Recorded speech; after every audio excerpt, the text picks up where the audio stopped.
What's up, sports fans? It's time for Let Me Speak. I'm Joe Braverman, and on this show, we discuss the big news in the world of sports as heard from me, myself, and I. Here's what we'll be talking about this week. Chiefs or 49ers? Who will win Super Bowl 58 this Sunday? Plus, the stories to watch as the NHL returns from their All-Star break. And the biggest snub on this year's NBA All-Star selections. You're listening to episode 103 of Let Me Speak. Time to get things started. Fire up that intro.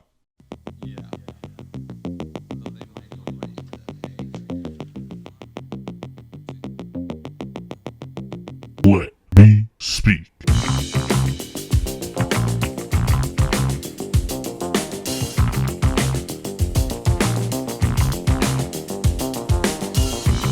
Hello, once again, everybody, coming at you on Tuesday, February 6th, 2024, for episode 103 of Let Me Speak. I thank everyone once again tuning in. If this is your first time listening or watching, or if you have been a lifelong listener and subscriber, I thank you every single week for keeping this podcast alive. You might notice the lighting is a little bit different here in Swampscott, Mass, because we've got more light.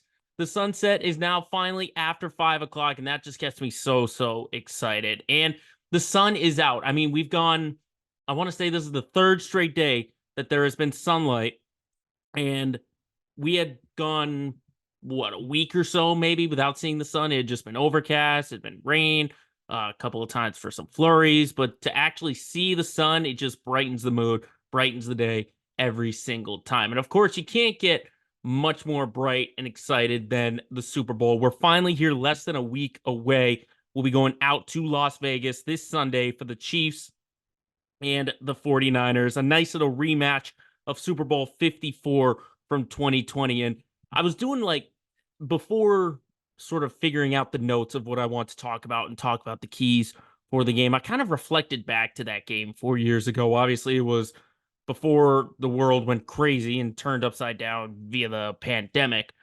But that game itself and where each franchise was. I mean, Kansas City was at the start of, a dynasty that no one really expected. The Chiefs finally, once it was like the Patriots were out of the way and they were starting to wind down, it was like, okay, who's going to be this next great team?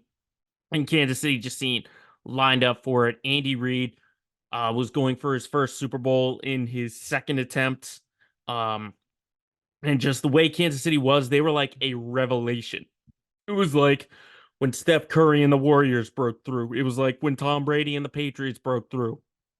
All these great dynasties right at the beginning, and Kansas City was no exception. And especially the way that the game went when you had the San Francisco team that is historic, even though they had Jimmy Garoppolo at the quarterback position. And no one really knew what San Francisco was going to be like if this was just a one-time thing, because they were 3-13 or something like that the year before. Like, it was not good. And then Kyle Shanahan comes in and he turns the franchise around and gets them back to the Super Bowl. Now, the game itself back then in Miami was, I had to look at the highlights to really jog my memory. And obviously, being down 20-10 was Kansas City.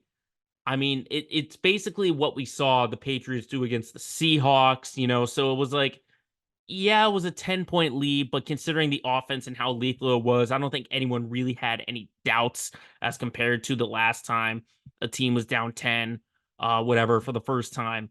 I think no one really doubted the Chiefs, the fact that they could come back into this in the fourth quarter, and they just broke away with it. 31-20 was the final score, and was the Chiefs' first of 2 Super Bowls that they were in. But Kansas City is now in their 4th Super Bowl in the last 5 years. They won another AFC championship. I will say, comparing that time to now, at least on San Francisco's side, they have way more weapons than they did, and they've clearly made some giant upgrades at their positions. I mean, Brock Purdy, I'm taking him over Jimmy Garoppolo, even if he was at the height of his career. I'm definitely taking Christian McCaffrey over Raheem Mostert at the time. I mean, San Francisco was still like a running back by committee at that point. The leading receiver in that game for the Niners, at least in terms of yards, was Kendrick Bourne. Okay. And he immediately uh, jetted away after a year, went to New England and became irrelevant. I'm obviously taking Brandon Ayuk over Kendrick Bourne. And then you have some of the carryovers, at least on the offensive side. You have Kittle, Debo Samuel, just to name a few. But San Francisco is so much more talented than they are now. For Kansas City, though, it's clear that the offense has regressed because when you lose a guy like Tyreek Hill and the speed and acceleration that he brings, I mean, in that game, Tyreek caught 9 balls for a buck 05 in yards. He didn't get a touchdown, but the offense is clearly much different now. They're a lot more methodical rather than going to these big explosive plays. So these teams are clearly different from the last time that they played each other in the Super Bowl. Now, what do I think are the big keys for the games? I'll start on the Niners side of things. And I think the overarching key is consistency because so far in this postseason, what we've seen is they've been able to make these rallies and have some big comebacks. I mean, they had the fourth quarter comeback against Green Bay. They rallied against the Lions in the second half. I don't think you can do that with this Kansas City team, even though when you look on paper, Packers and the Lions offensively might be better than what the Chiefs bring, but they need a full 4 quarters outside of just one good quarter or one good half. They need a full 60 minutes of good play because this is a Chiefs team, as experienced as they are. You cannot have any big deficit against them late. Not at all. This isn't going to be a 28-3 situation. You're not going to be able to come back. So consistency is the overarching one. Now, I think in terms of like the nitty gritty, I think again, you have to look at the quarterback play. You have to look at Brock Purdy and what he's done overall in this postseason is he hasn't lost the Niners any games because what Jimmy Garoppolo did in the Super Bowl back then was had 2 really bad interceptions that basically lost the Niners the game. And that Kansas City defense was not as good as where they are right now. So the big key is Brock Purdy not having those back-breaking mistakes and really taking advantage of the weapons that he has. He has Christian McCaffrey in the flat or just a couple yards downfield. He'll have George Kittle on a couple of mismatches, use the speed of Debo Samuel. He's got the weapons around him, and he's pretty good at scrambling himself. He had some great runs against the Lions. So I think as long as he doesn't lose the game with mistakes, I think Brock Purdy is going to be okay. I'm not too concerned about him. Like I said last week, anyone who was predicting him to fall off or whatever, or we're still doubting him, clearly needs to get their head checked at all. Another key that I see is for the Niners defensively is in the secondary. I think the passing game has really been carrying the Chiefs for a long, long time, or at least in this season. So I think the big key, at least in the secondary, is to take all those weapons away. I think I look at a guy like Charvarius Ward. They're probably going to put him on Rashee Rice because Rice is the number one wide receiver. He might not be the number one option to Travis Kelce, but Rice, in terms of a receiver, is going to be the top option out there. I think of a guy like Tayshaun Gibson as well at the safety.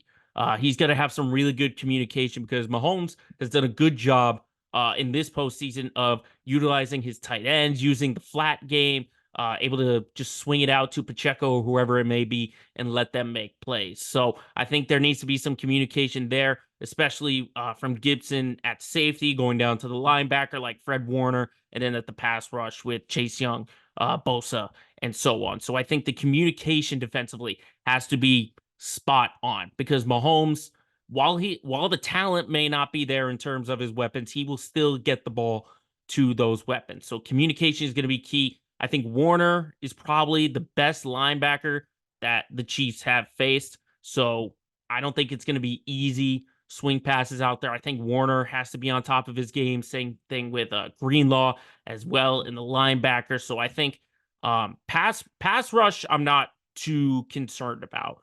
at least for the Niners, because I would put their pass rush against this Chiefs offensive line, especially at the tackles position. I've said week after week how much I don't like Jawan Taylor and all the penalties that he gives. I think Bosa, Young, and whoever that is can have their way with him on the offensive line. I think in the middle as well, depending on the health of Joe Tooney, if he'll play or not. I think that's a big factor as well. So I look at the linebacker secondary sort of combination and their communication. So that's what I'm seeing with the Niners is consistency, Brock Purdy not making mistakes, and effective communication between linebacker and secondary. Now, on the other side for Kansas City, it is hard to doubt them and criticize them. I mean, yes, you can give them criticism, but this team always finds a way. They will always find a way. And obviously, the big story has been offensively. This is not the same Patrick Mahomes led offense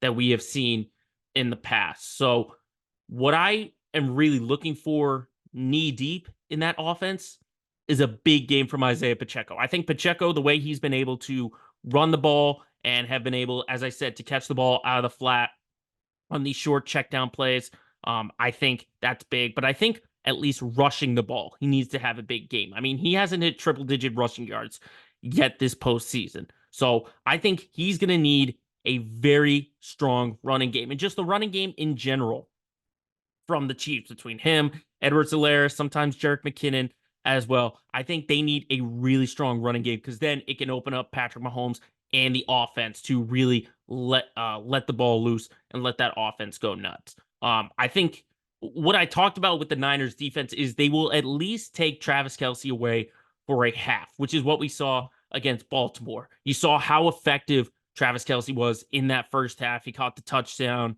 But then when you get to the second half, it was basically non-existent. Same thing with the entire offense. So I think the receivers need to have a very big game. They can't have any drops at all. I think the Chiefs will absolutely win this game if they put up a 0 in the drops category as well. And that goes for Rashee Rice, Marquez Valdes-Scantling, Watson, all of those guys. They need big plays because we know what the Niners are going to do. They're going to try and take the best option away, which is Travis Kelce, though. So that could be double teams. So they will take him away, if not for the whole game, at least a half. So it's going to be those other receivers, similar to what we saw in the clinching play against Baltimore. Mahomes on that third down, just throwing a loft pass to MVS, and he's able to catch that. I think those big plays are absolutely going to be needed. I do see this, though, as a game where Patrick Mahomes is going to have to put the team on his shoulders once again. I mean, the fact that his options will be taken away and that he'll just be scrambling, trying to go for the first down. So I think he's going to have to make a bunch of just magical plays out there, which we know he can do. I have no doubt that there will be magic from Mahomes once again. No doubt about it. Like of course, it's in Las Vegas and he can put on some kind of magic show or whatever, maybe call up like Penn and Teller, some kind of magician or whatever. I do, enjoy my fair share of magic shows, but Mahomes is definitely going to have to be the catalyst for how the offense goes. And he's going to have to scramble because the pass rush is that effective. The secondary and linebackers, as I said, they're going to take all the options away. So it's just a matter of not giving him too much space, at least for the Niners defensively. And Mahomes just has to be smart. Similar to Brock Purdy, just be smart. We know he can do that. He's not going to try and force anything in there. He's just going to be able to create these impromptu, incredible plays that we've seen all throughout his tenure and his career. But this does look like, at least to me, that on offense, he's going to have to carry the load and is going to have to make something out of nothing much more than once. Much more than once. The defensive side of the ball, obviously, as I said, that's where Kansas City's strongest point has been. But I think as good as they are, I think it's going to have to be, they're going to have to create some turnovers. I think they really are because they've only got 4 turnovers so far in the 3 postseason games that they played. 2 picks and 2 fumble recoveries. Yes, they have 6 sacks, but the pass rush is going to be effective because of Menahue towards ACL last week. And we haven't really heard anything from Chris Jones. I think what offensive lines have been doing so far has been trying to take him away. He's not as effective as he's been, at least on the pass rush side of things. So I think he's going to have a big game as well. And then the defense in general creating turnovers. They're going to have to create multiple turnovers because this is a very smart San Francisco team pressuring Brock Purdy into making those mistakes that I talked about. He couldn't have is going to be absolutely crucial for the defense because we know that this is just a team that just hunkers down and will make the key stops when they have to. The classic bend don't break kind of style of things. But if this is a defense that can allow 7 points in the bitter cold to Miami and then 10 to a lethal offense in Baltimore, this should be a really good game. Now, as far as a prediction, I might be taking a risk because I literally just said you can't bet a pet against Patrick Mahomes and the Kansas City Chiefs. I think I'm going to. I think I'm going to pick the 49ers in this game, and I think they're going to win by 2 scores. I sort of look at it's sort of been like a Cinderella run for Kansas City, but I think the clock's about to strike midnight because while they're an incredibly resilient and a good team, obviously a generational talent in Mahomes, who, in my opinion, is at least top five or is on track to be a top five quarterback in NFL history. I just look, there's too many weapons for San Francisco. And as long as Kyle Shanahan doesn't pull in Atlanta or doesn't pull what he did in 2020 with a bunch of comebacks or whatever, I think this is a guy, Kyle Shanahan. He's learned his lesson, and I think this is just a loaded San Francisco team. You know, they've got top five guys at almost every single position. So it's hard for me. You know, I picked the Niners to win the Super Bowl at the beginning of the year. It'd be wrong of me to stray away from them now. So my final prediction is that I think the Niners are going to win this game. Final score is going to be 31 to 17. 31 to 17 is going to be the final score. I believe that the Niners are going to win and they're going to get back to those Super Bowl winning ways. And as much as I hate to say it as a Patriots fan, they're going to get right up there with the Patriots in terms of Super Bowl wins. But I am looking forward to a great game. I thought preseason, this was the pick all along. I know I had said midseason and at the beginning of the playoffs that, you know, Niners and Ravens looked like a good matchup, but I think this is going to be a good matchup as well. So I'm very much looking forward to see what happens this Sunday in Las Vegas for Super Bowl 58. But it's not just the Super Bowl that's going on. We got the NHL returning from their All-Star break. They'll get the second half of their season underway, and we will tell you what are the big headlines to watch for in our next segment up next.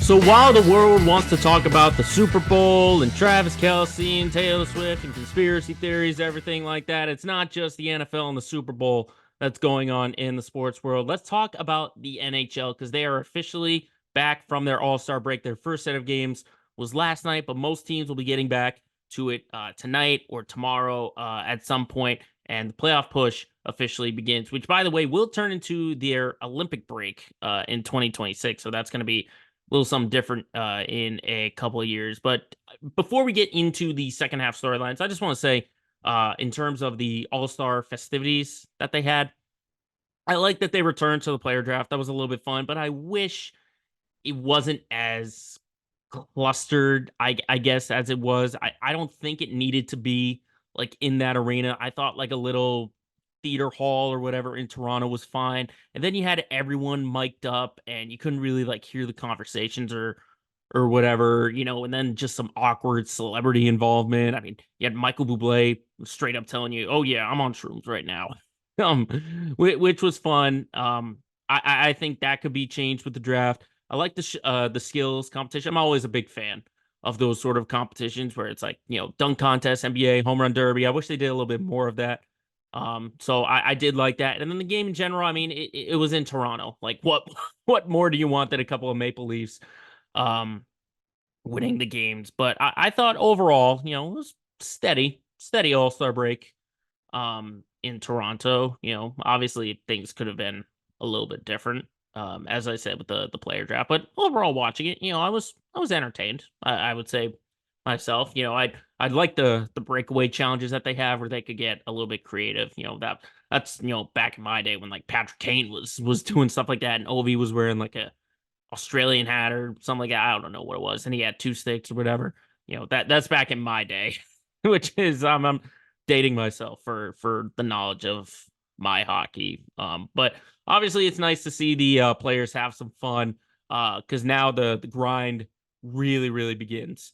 As we've got 2 months, 2.5 months until postseason play gets underway, and I think obviously the story in the NHL going into the break and coming out of the break has to be the turnaround that the Edmonton Oilers have been able to do. I mean, come on, 16 game winning streak. That's unreal. I mean, is this just like, are the 2020s like the year in the NHL where like teams are making history? Like we had the Bruins in their historic year last year, that the Oilers in like a historic winning streak that's up there with like the undefeated Patriots and the Warriors start to the NBA season a couple of years ago.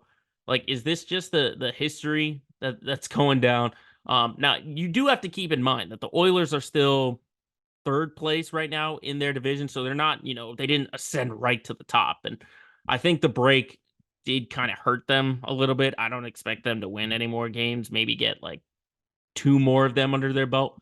But I think more than the winning streak, it's the fact of what they've done to turn things around. You got to keep in mind, they fired their coach. Jay Woodcroft was let go after a 3-9-1 start. And since then, under Chris Knobloch, they're 20-4. 20-4 under a new coach. I mean, a sudden turnaround like that does not happen overnight. Look at the Clippers when they fought when they made a big trade. Look at the Bucks when they fired Adrian Griffin and went with Doc Rivers instead. So the fact that they had to make this move obviously makes sense considering the window is that short with Connor McDavid and Leon Draisaitl. I mean, how many times are you going to get those two guys the caliber that they have with a championship window that they have? But you already look at where they were to start the year versus now. I mean, their defensive goaltending with Stuart Skinner has been so much better. So much better. You got to keep in mind, the Oilers haven't given up more than 3 goals during these 16 games that they've all won. So the Oilers' turnaround has just been phenomenal to watch. And I don't expect them to make the Stanley Cup, though, because they always continue to crap in their pants and not get to the championship game. So I don't expect this thing to turn right into a Stanley Cup, but you have to at least credit them for salvaging the season. Because, I mean, when you have guys like Connor McDavid and Draisaitl and Nugent Hopkins, all these guys that Edmonton has, and they were sitting at the bottom of the NHL. I mean, they were there with the Blackhawks and the Sharks, who are just terrible teams right now. The fact that they could turn it around and salvage the year, I mean, props to them. And Chris Knobloch and the whole Oilers organization for keeping all their hopes alive. But as I said, this is a winning streak that is going to end sooner rather than later, if you ask me. Because they're still chasing teams like the Canucks and the Bruins, who sit on top of the NHL with 71 points. Don't tell me we're going to a rematch of 2011. Maybe, you'll have the Bruins fans chanting at the Sedin brothers. No, they won't. I will say I don't know if I can expect these two to stay on top the way they are. I mean, we'll talk about the Bruins like when we get to our Let's Get Local, but I've been saying it like week after week. The fact that they're in this supposed gap year rebuild kind of thing and they're sitting on top, is very impressive. And the same thing with the Canucks. It feels like they just kind of came out of nowhere, but you got to keep in mind like the Golden Knights are still out there. The Florida Panthers are still out there. The Rangers, the Lightning, like I could go on and on, the Avalanche. There are still some great teams out there, and I could fully expect some shuffling going around in the NHL standings. But I think those two at least have seal their spot in the playoffs, I think. Because some teams have made some coaching decisions. I mean, that's another thing I want to get into. I mentioned Jay Woodcroft being fired. He was one of 6 coaches that were fired mid-season. Mid-season. And you got to keep in mind that some of these teams are still fighting for a playoff spot. The Islanders, the Senators, the Wild, the Blues, and the Kings, along with the Oilers, fired their coaches. And some of them have turned it around. The Islanders, I think they won their first game with Patrick Waugh as their coach. The Wild are still fighting for a spot. The Blues are still fighting for their spot. I mean, the Oilers and the Kings we can get rid of because they're kind of at the bottom right now. But I hate to say it, but I feel like this could become the norm if we see some of these teams get into the postseason, that more franchise would be comfortable with getting rid of a head coach midseason. I mean, how many times do you see it, and how many high caliber teams do you see it in all of sports? I mean, you see it in the NFL with teams that are already out of the postseason. Same thing with like the MLB and the NBA. Like this happens more in hockey than it does anywhere else. And if this is the key to success, you might see more and more teams in the future start to do that, which kind of scares me because I think consistency is going to be the key. And you don't want to make the change too late because, I mean, LA fired it right before the All-Star break. The Oilers, I think, did it early enough. But you have the Islanders like doing it in January. Um, I just hate to see this become the norm because this is not what it used to be. And consistency and having that true voice. I mean, we talked about there was a time that the NBA sort of had like a player movement where they were like dictating things. I don't know if this is going to be the case in the NHL because players could go up to management and say, we want a new voice, and they'll acquiesce to it. I'm just nervous that this is going to start becoming the norm because firing coaches doesn't solve everything. It doesn't. Like, this could just be a 1-year wonder kind of thing. But I hope that's not the case. I really hope that coaches getting fired midseason in the NHL is not the case. But those are some of the teams I will watch for in the second half. And overall in the NHL, how accurate will these standings be? Because you got to keep in mind, Panthers were the very last team to make it, and they got all the way to the Stanley Cup. So you can't read into all these predictions like this. I mean, I might be wrong about the Oilers. Maybe they do make a Stanley Cup run and get to the Stanley Cup. That's the beauty of the NHL, is that nothing is for certain, no matter where you are in the standings. So that's a preview of the NHL, but we've got so much more to dive into in the NBA and all around the sports world. We'll do that coming up next with our segment, Quick Hits.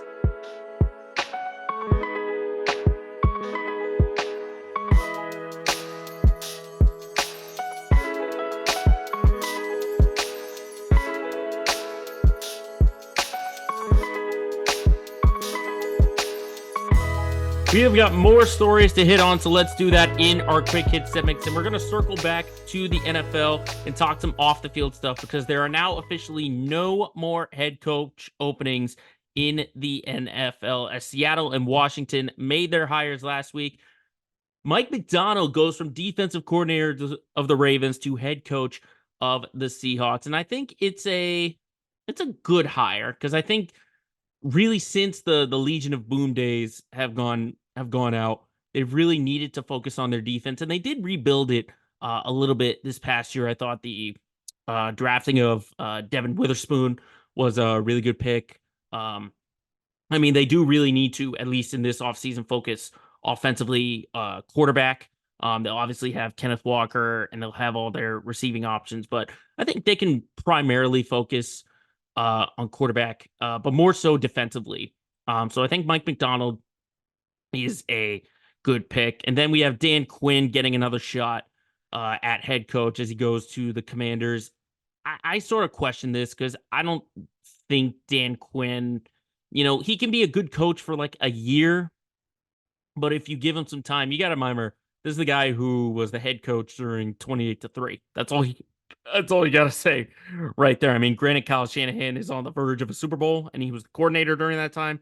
But still, Dan Quinn was leading the way. And this is a guy who gets a lot of inconsistency from his defense. And considering also the options that are out there with Mike Vrabel, like he's still out there. He was a nominee. Like, why didn't Seattle go after him? Why didn't Washington go after him? I talked about last week about why they weren't going after Bill Belichick because of all the baggage. But Vrabel, apparently, at least from what I saw with reports, is that his sort of hardo personality with like his character turned people away. Really? Really? Like, at least if you're on the Washington side of things, you need a little kick in the ass. You need a little kick in the butt. But obviously, they didn't like it when Eric Bieniemy did that to him, which is why Dan Quinn said he's not going to be a part of the staff anymore. Same thing with Seattle. They like a good little, they might need a little kick in the butt because Pete Carroll seems like so laid back and chilled. He's always running down the sideline celebrating or whatever. But I would have picked Mike Vrabel over these two without a doubt. But I think Seattle made a good hire. Washington made a questionable hire, if you're asking me. But staying off the field in the NFL, we just heard from Roger Goodell during Super Bowl Media Day last night that the Eagles are going to open their season in Brazil, which is going to be the league's first time in Sao Paulo, which I got to be honest, I was not expecting Brazil to be the next location, to be the newest internal location. I mean, we've seen London, Germany, Mexico City. Brazil is interesting for me. I definitely thought, they probably would have stuck in the European side of ways, maybe like Italy or Spain or somewhere, I don't know, somewhere in Europe over Brazil. But hey, if the game wants to grow international, so be it. So what it's going to be is it's going to be a Friday night game. It's going to be a Friday game after the season opener on Thursday, which I'm hoping that if they're doing the league justice or if they're doing the Eagles and whoever they play justice, they'll make sure that they play on Sunday the next week. So week one can be Eagles, whoever on Friday, and then Sunday can be whoever the next matchup can be whoever that is. But as long as a franchise isn't going there, as long as it's not a franchise, I'm okay with a game there. And it's week one. It's week one early in the season. I like that they're doing this week one. As long as they're not doing it like in the second half of the season where teams are like making a push. I'm okay with those sort of international games. That's sort of my stance on, these international games. I don't want to see a franchise out there. I don't want to see a franchise in London or down in Mexico City, but I like seeing games there. I like seeing those games. Really the big story, at least in my eyes, outside of, the Super Bowl or whatever, would be in the NBA and the reserves for the All-Star game that got released last Thursday. In the East, we've got Bam Adebayo, Paolo Banchero, Jaylen Brown, Jalen Brunson, Donovan Mitchell, Tyrese Maxey, Julius Randle. Now, I am okay with these. I'm okay. I don't really have any complaints. And we now know that Joel Embiid and Julius Randle aren't going to play. So that leaves two opening spots. I think I would narrow it down to four players just off the top of my head. I look at Derek White, Kristaps Porzingis, obviously bias, if you're asking me. But I could see them considering Jimmy Butler. I could see them considering Trae Young. So I mean, again, no issues. I didn't see Bam Adebayo as sort of a standout player. If you're asking me, considering the Heat, I think are in seventh or eighth right now in the Eastern Conference, which is okay, but I didn't think Bam Adebayo's numbers, blew me out of the water as compared to a guy like Paolo Banchero. Like Banchero had a really good start to the year, and the Magic are in a play-in spot right now, which I totally get that. I totally get that. I mean, I look at like the Celtics have two, the Knicks have two, the Sixers have two, and the Bucks have two. So I that makes sense to me. I can see that. The West, though, is where I see the controversy coming out. The West, you've got Steph Curry, Anthony Davis, Anthony Edwards, Paul George, Kawhi Leonard, Karl Anthony Towns, and Devin Booker. Okay, so again, like this is a good roster of reserves. But how are there no Sacramento Kings when they're currently sitting 5th place in the Western Conference right now? You don't put De'Aaron Fox or Domantas Sabonis. You got to keep in mind the Lakers are sitting in like 9th or 10th right now, and they'll have LeBron James and Anthony Davis. Okay. Yeah. I mean, you're being really, really considerate also with the Phoenix Suns, who I think are sitting in 6th right now, and you're sending 2 All-Stars there. How do you not have a top 5 team in Sacramento without 1 All-Star? That does not make any sense. And considering the way that the rosters look, there's more emphasis on winning. So what? Because the Clippers have been rolling with Paul George and Kawhi Leonard and James Harden as well in the big 3. You had to pick 2 of them. Okay, that makes sense. Minnesota's at the top. You have to have 2 there, obviously. But the Lakers having 2, like, I just don't get it. I don't get how you leave a king or you don't have any Sacramento players at all. Now, it could still be possible if any of these reserves or starters come up with an injury or something like that. But it doesn't make sense that you don't have De'Aaron Fox or Domantas Sabonis on any of these rosters at all. I mean, maybe they could sign like a one day or whatever and replace Embiid and Randall and get some credit there. That just doesn't make sense. So I think that's a bad decision right there. I would be replacing Devin Booker with either Fox or Sabonis because you can't go if you're really going to credit winning. And Steph Curry is the only exception, but he's Steph effing Curry without a doubt. Like, he's the only exception to that rule. But if you're going to emphasize winning, you need to have Sacramento represented on the All-Star team without a doubt, considering this was one of the best stories last year as well. I just don't get it. I don't get it at all what they were thinking, not having anyone on Sacramento there.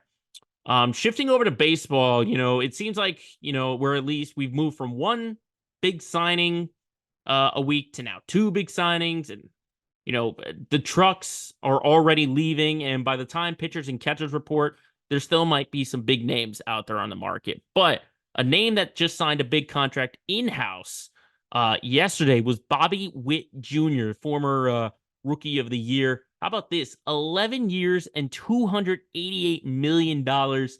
He signs an extension with Kansas City. I am very surprised that Kansas City shoveled out this type of money out there for Bobby Witt Jr. Because, I mean, yes, they found their building block for any potential return to contention, but how often do you see the Royals making big signings like this? Like, if they did this more often, they wouldn't be as mediocre as they are.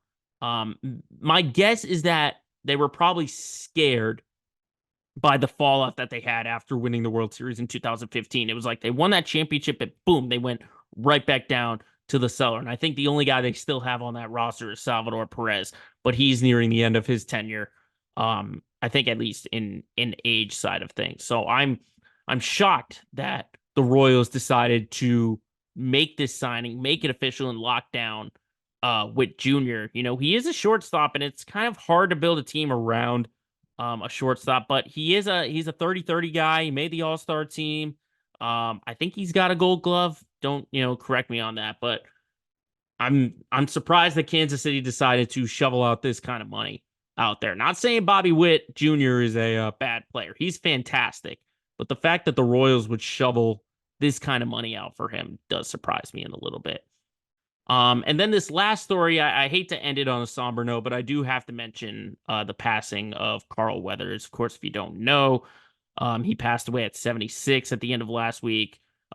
He's got famous roles out there. He was Apollo Creed in arguably one of the best sports movies out there in Rocky. Of course, he was Chubbs in Happy Gilmore, maybe my favorite character that he played. And you kind of forget the impact that some actors have when you see them in these certain roles. Like when you look at the overall movie itself, Rocky, the easy story would be Rocky wins the match over Apollo Creed. But he doesn't, but there's still this sort of happy moment, and Creed is able to win that boxing match. But just the character himself Like, I don't think there could have been any other option other than Carl Weathers. He played that role phenomenally. So I send my condolences to everyone out there involved with Carl Weathers, who knew Carl Weathers, one of the most legendary actors of all time, sadly passing away at the end of last week. So those are the topics that we're hitting on that didn't quite make the headlines. But of course, when you're living around here in the city of Boston, everything's a headline. So let's dive into those as we hit into our Let's Get Local segment of the week.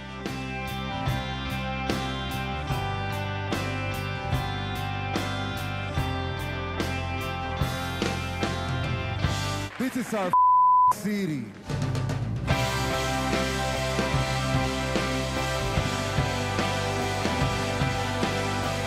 So here we go now for all you Patriots, Red Sox, Bruins, and Celtics fans out there. It's our usual Let's Get Local segment. And same thing as we always do. We look at the negatives, which obviously are Patriots and Red Sox, and we talk about those positives at the end with Celtics and Bruins. Let's start with the Patriots because obviously this has been a crazy offseason so far, and we haven't even hit free agency. We haven't even hit the draft, but the coaching staff is now officially filled out, at least the primary positions. I think they're still missing a linebackers coach, if I looked at the openings correctly. But we officially have the special teams coordinator. Jeffrey Springer was announced. DeMarcus Covington was announced as the defensive coordinator. And Alex Van Pelt moves over from the Cleveland Browns and is officially hired as the offensive coordinator. Now, this took me by surprise because the last report I was seeing was from Andrew Callahan, and he was saying Nick Caley is far and away like the leading candidate right now. He had steps ahead of all the other candidates that they've interviewed and hired or whatever. I don't know what all of a sudden the turnaround was, but apparently there was something that Gerard Mayo liked from Van Pelt, and I wasn't upset at the hire when it was first announced. I thought, I said last week, I thought Nick Caley was going to be the guy. I thought they were going to hire Nick Caley because of the connections. But as I told Fitzy and Hart and Ken and Curtis last Saturday on WEEI, was that they want absolutely zero trace of Bill Belichick. They don't want any influence on him at all. None, not even a whisker. Like if he went to if he like left behind like a lucky pencil or whatever, you know what they do? They'd take that pencil, they'd snap it in half and throw it in the trash and bring in the whoever's working in the maintenance facilities or whatever, being like, take this, burn it away. That's what they want. And I was skeptical, reading all the insight from what Van Pelt's role was with the Browns. He wasn't a play caller. He wasn't a play caller. He didn't really have like the coordinator role in terms of like scheming the offense, kind of putting the offense together. He was basically like sort of Stefanski's communicator. But then when you hear more about like he was sort of the middleman, when things got tense, he was able to break the ice or whatever. And he was able to control the crazy quarterback situation. The fact that the Browns had 5 different quarterbacks start for them. The fact that he took over for Stefanski during the 2021 playoffs when Stefanski had COVID and Van Pelt was the guy leading the way for that Cleveland victory over the Steelers in the wild card round, which I remember. So I think overall I'm more positive about the hire than I am negative. When it comes down to if he's going to be the guy calling plays or if Gerard will take that on himself, I have no idea. But I think overall, I like the hire and going outside of the circle and getting an outsider's input. I think is a good hire. I do think it's a good call. What's not a good call, though, I would say, is Ben McAdoo because we officially found out today that he's going to be hired as an offensive assistant. Now, I have no idea as of right now what his role is going to be, but if he's got any part of game day management, I don't want it. I don't want it at all. He had a Giants team, which had one of the best receivers at the time, and Odell Beckham Jr. And he had Eli Manning, an already accomplished quarterback, and that offense looked like trash, absolute trash. All of his teams that he coached for and all the offenses that he was involved in looked like garbage. So the fact that he's still brought in as an assistant and an assistant head coach, you're basically doing the Joe Judge thing all over again. You don't want that. You've heard, or at least I have heard and I've read. I looked back on the situation that he had with the Giants and sort of what the players were thinking, and they were just tuning him out. They absolutely tuned him out. They didn't believe anything that he was preaching. And the fact that you decide to go ahead and basically turn him into the new Joe Judge, it doesn't make any sense if you were putting him in that game day management role. Now, here's where I can turn things around, is that if he is primarily involved in the scouting department, I would be okay with that, because we were hearing that when he was with the Giants, he wanted the team to move up and get Patrick Mahomes. Good job there. He also had interest at that time in Josh Allen and Lamar Jackson.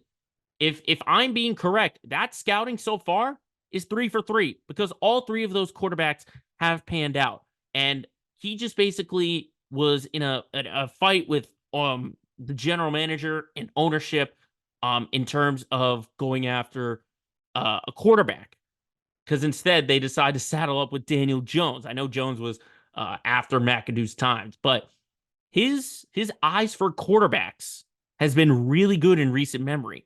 So if he is in that scouting department, like this to me signals that they are going for a quarterback. They're going for a quarterback in that first round. Now, there could be a bunch of different plays involved. They could just straight up take one at number 3, which I will continue to preach that they should do. Whoever is left out of Caleb Williams, Drake May, and Jaden Daniels, I want those 3.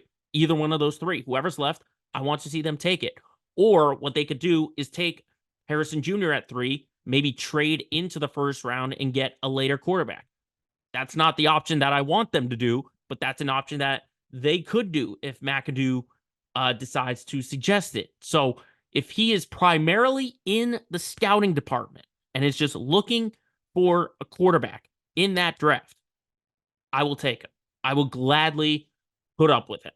But I don't want him anywhere involved in the offensive game day management, constructing an offense, running an offense. I want nothing to do with it. Nothing at all. Because this guy created a crazy situation during his time with the Giants, and it did not pan out.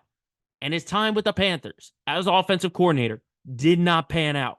It's like, how many more times does the Patriots have to do this, whether Bill Belichick's there or not, to find out that this is a bad move? Okay, you look at what Belichick did, bringing in all his friends, doing Matt Patricia, doing Joe Judge, Bill O'Brien. Like, you're just bringing in the name.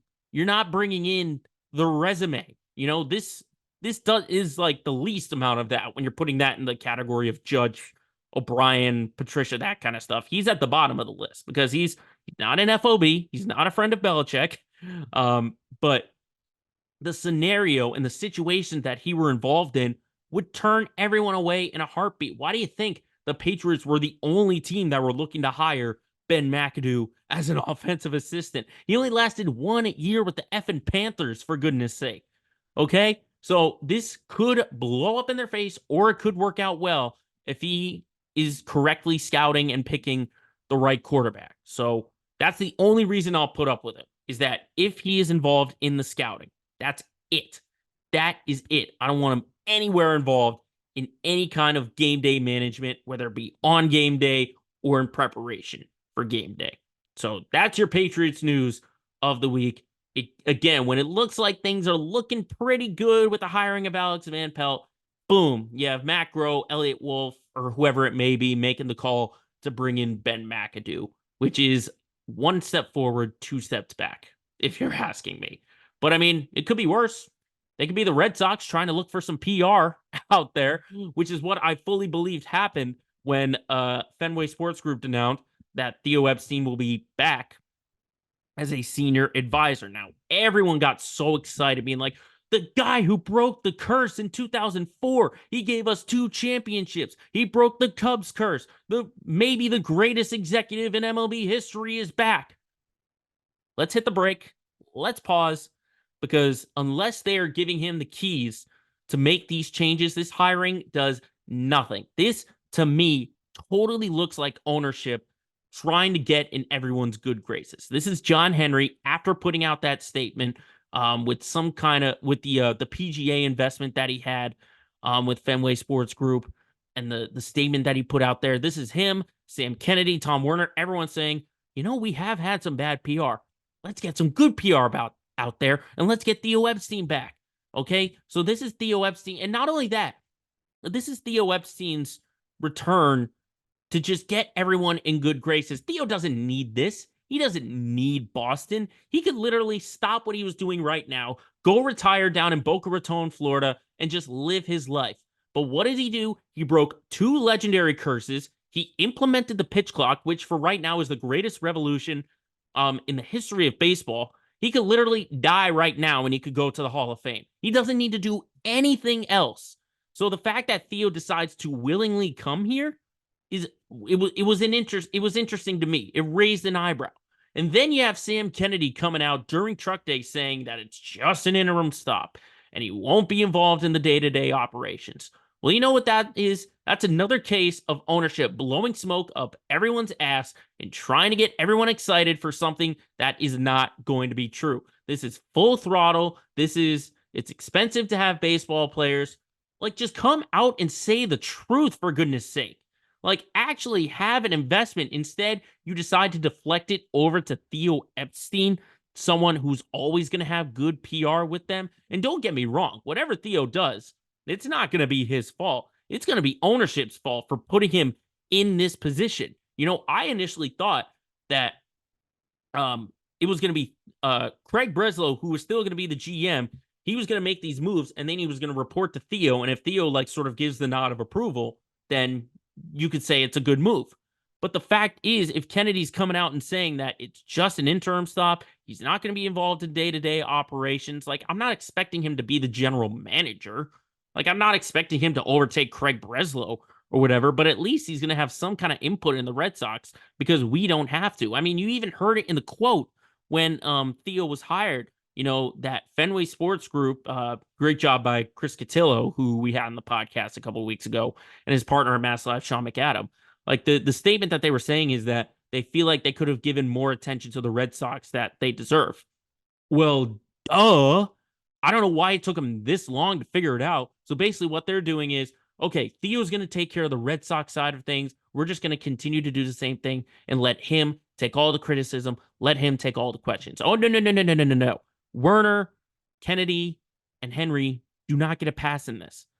They don't get a pass in this at all. This is strictly a PR thing that, I mean, Theo's going to be accomplished as well. He's going to be involved. I'm not saying he's just going to be hired as a promotional spot and he's not going to do absolutely nothing. No, he will be involved in some point. I don't know what it is he'll be involved in, but this, to me, does not signal a Red Sox turnaround in the near future. Not for 1 second at all. If everyone was fully expecting that, oh, now that Theo's here, they're going to go sign Blake Snell and Jordan Montgomery. They're going to give a big extension to Brian Bale and to Tristan Casas. No, they're not going to be doing that. Nothing is going to change with Theo Epstein being hired. He's just going to be another executive in that ownership group who takes a ton of heat.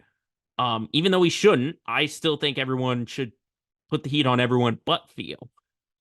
He's just going to be another guy in that ownership group where we continue to ask, why aren't you investing more in the Boston Red Sox, which is basically the central point of the Fenway Sports Group? So it's good to see Theo back, but he's not going to do anything for me, at least not in my eyes. But speaking of returns to Boston, we saw this past Sunday the return of Marcus Smart. Marcus Smart back in the Garden. Obviously, he didn't play for the Grizzlies. He's still hurt right now at the ring finger. But I gotta say, it was good to see Marcus back, considering the tough situation that he's in. He's had a bunch of injuries. And he's definitely going to miss the playoffs for the first time in his career in Memphis. And they've just been dealing with a ton of injuries. And, kind of reflecting on Smart the way he was to me right in the middle of being loved and being hated. Like, I absolutely loved his hustle, his dedication, his commitment. Like, I very much enjoyed that, all throughout his 9 seasons with the Celtics. The thing that I hated, though, were the late game situations. I hated the decisions that he make. The one that he always had to take that shot, instead of giving it to Tatum and Jaylen Brown, those kinds of decisions or whatever. I hated that at all. But it's just nice to see him back. Like, I'm in the 52-48 market of, like, I loved him.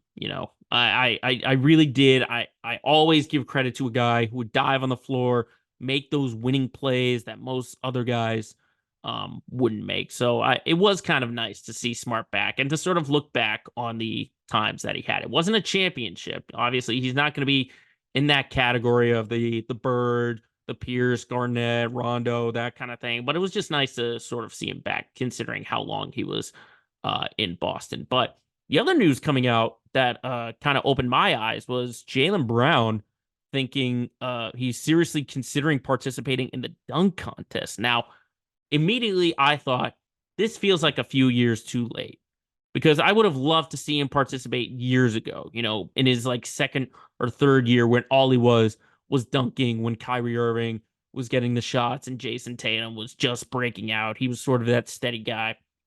And I'd be okay with it as long as he doesn't push himself to the point of injury.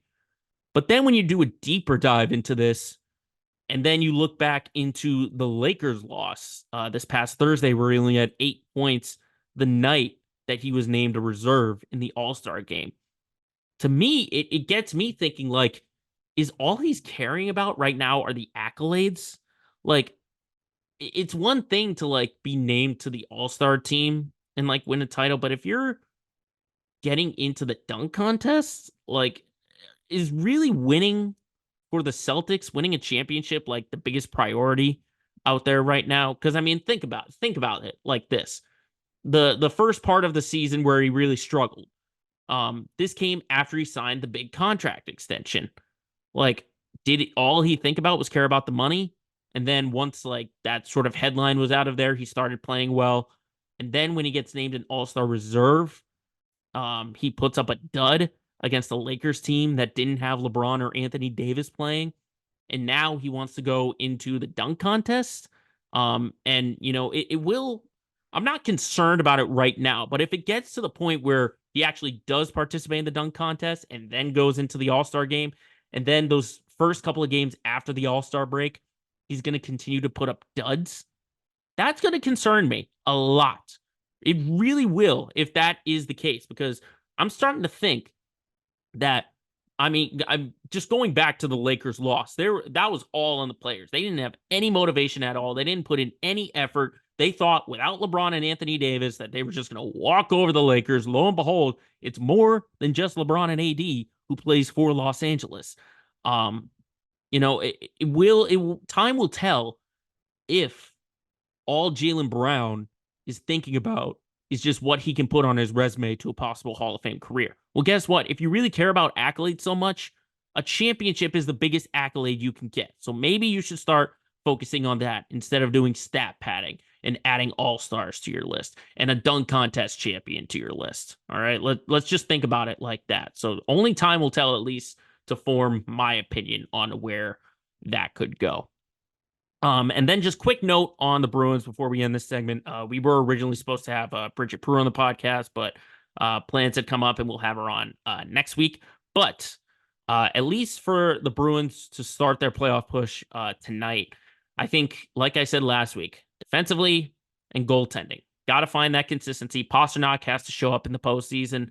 I think Jeremy Swayman should continue to be the number one, and he's going to be the number one into the playoffs, and hopefully the defense can actually bail out their goaltender, Swayman and Linus Hallmark. So there's your 411 on what's going on here in the city of Boston, but we're actually not going to stray too far away from the city with our LOL moment of the week coming up next, because there was a moment during a Celtics game that really caught my attention and had me doing the legit LOL. We'll get into that, wrapping up the show next.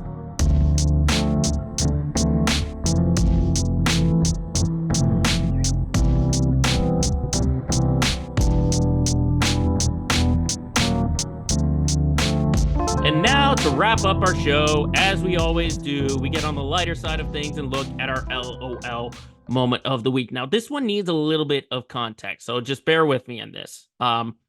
There's a new virtual reality setup that was released by Apple that's basically been taking over everything. It's basically you can put on the headset and basically work it like a computer or a phone or whatever.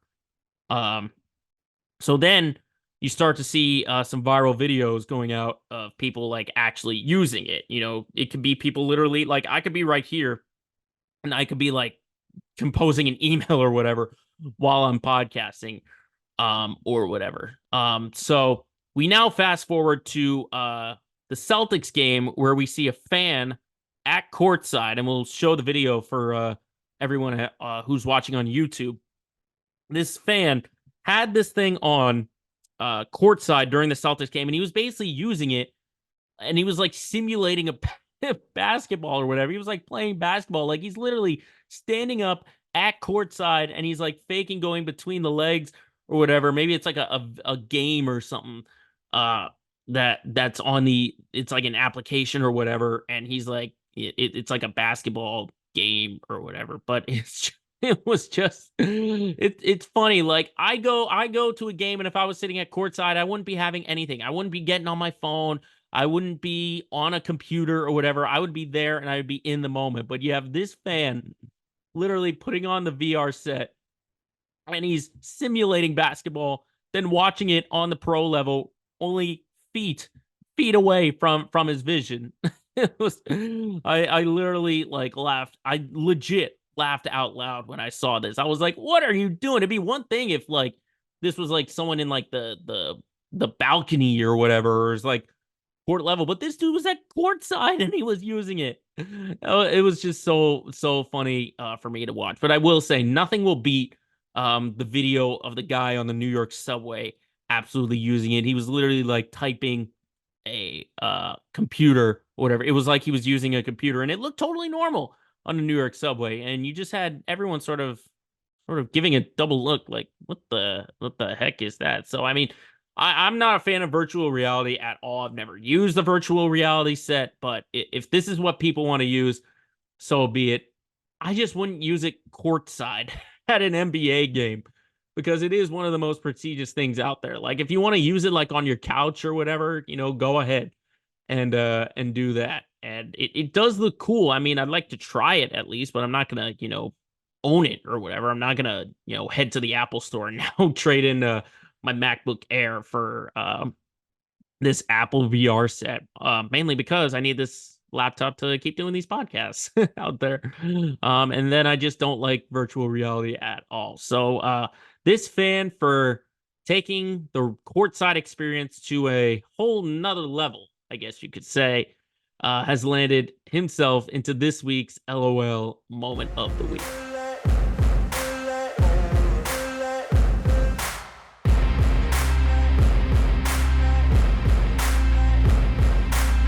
And there you have it with episode 103 of Let Me Speak. Thank you everyone for tuning in wherever you're getting this podcast. If you're watching us on YouTube or streaming it, listening to it, Spotify, Apple, wherever it may be. Make sure you're following myself on social media, on Twitter or X. I am Joe Braverman, PBP. You can get me on Instagram and Facebook, and you can also get this podcast on those same platforms. Just search Let Me Speak Podcast. I thank you once again for tuning in. We will see you next time for episode 104 of Let Me Speak. Later.